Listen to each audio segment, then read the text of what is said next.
Renungan pada hari ini diambil dari kitab Daniel. Demikian firman Tuhan yang disampaikan di dalam Daniel 4 ayat 28 sampai 33. Semuanya itu terjadi atas Raja Nebukadnezar. Sebab setelah lewat 12 bulan ketika ia sedang berjalan-jalan di atas istana raja di Babel, berkatalah raja, "Bukankah itu Babel yang besar itu, yang dengan kekuatan kuasaku dan untuk kemuliaan kebesaranku telah kubangun menjadi kota kerajaan?" Raja belum habis bicara ketika suatu suara terdengar dari langit. "Kepadamu dinyatakan, ya Raja Nebukadnezar, bahwa kerajaan telah beralih daripadamu. Engkau akan dihalau dari antara manusia dan tempat tinggalmu akan ada di antara binatang-binatang di padang. Kepadamu akan diberikan makanan rumput seperti kepada lembu, dan demikianlah akan berlaku atasmu sampai 7 masa berlalu, hingga engkau mengakui bahwa Yang Maha Tinggi berkuasa atas kerajaan manusia dan memberikannya kepada siapa yang dikehendakinya." Pada saat itu juga terlaksanalah perkataan itu atas Nebukadnezar, dan ia dihalau dari antara manusia dan makan rumput seperti lembu, dan tubuhnya basah oleh embun dari langit, sampai rambutnya menjadi panjang seperti bulu burung rajawali, dan kukunya seperti kuku burung.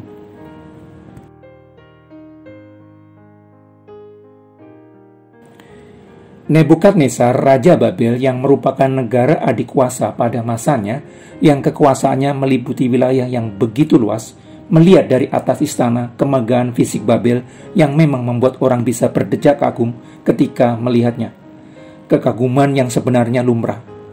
Tetapi ketika kekaguman itu tertuju kepada dirinya yang memimpin, mengarahkan, dan menggerakkan orang untuk membangun sesuai yang dikehendakinya, kekaguman itu bergeser dari penilaian terhadap suatu hasil karya menjadi terhadap kelebihan yang ada di dalam diri seseorang.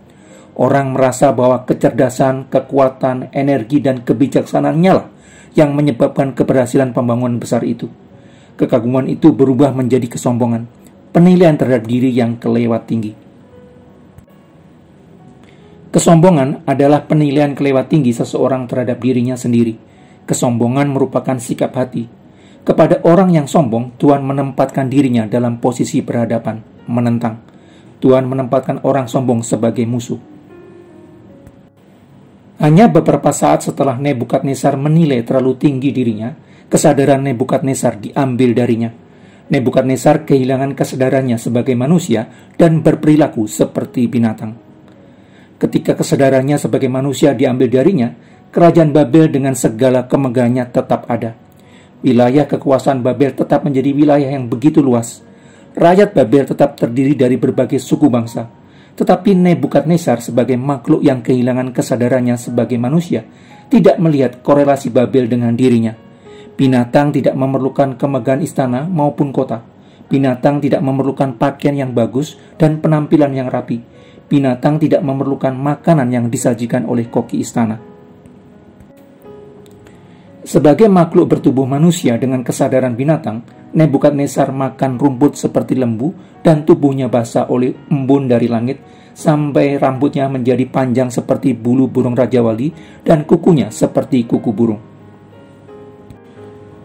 Cara pikir dan cara pandang Nebukadnezar mewakili pandangan banyak orang yang menganggap setiap pencapaiannya di dalam hidup adalah hasil dari kecerdasannya, kerja kerasnya, kegigihannya, visi besarnya, hingga kuasa besar yang dimilikinya.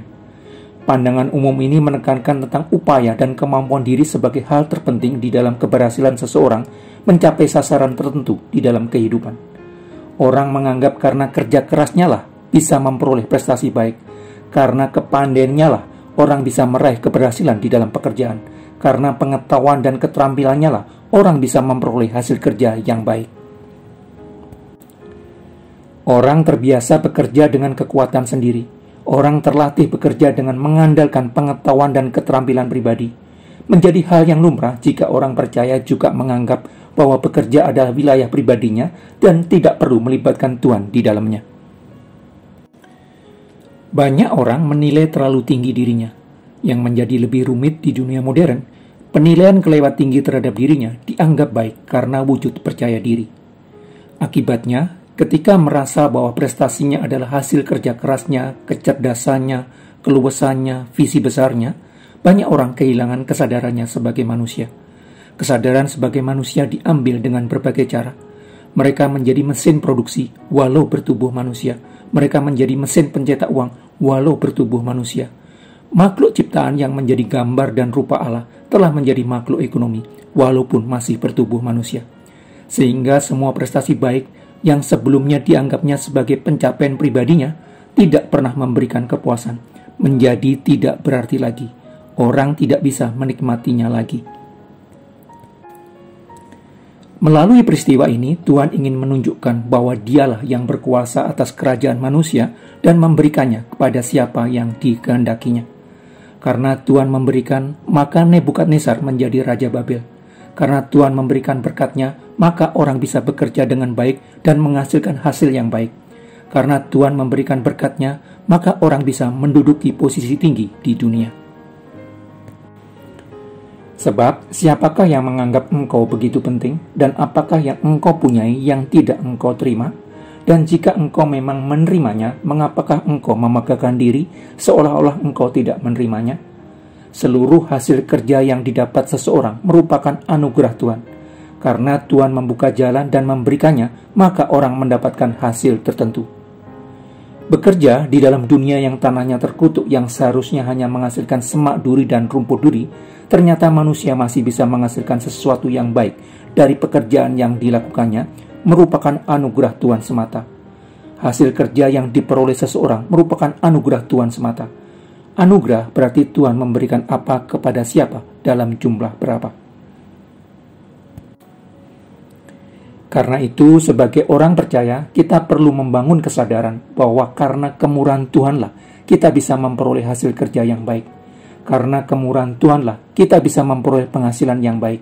Karena pemeliharaan Tuhanlah kita bisa memperoleh penghasilan yang sesuai dengan porsi yang pas dengan diri kita. Selalu melibatkan Tuhan dan membiarkannya menuntun kita dalam bekerja akan membawa kita kepada hidup seutuhnya di dalam damai sejahtera surgawi.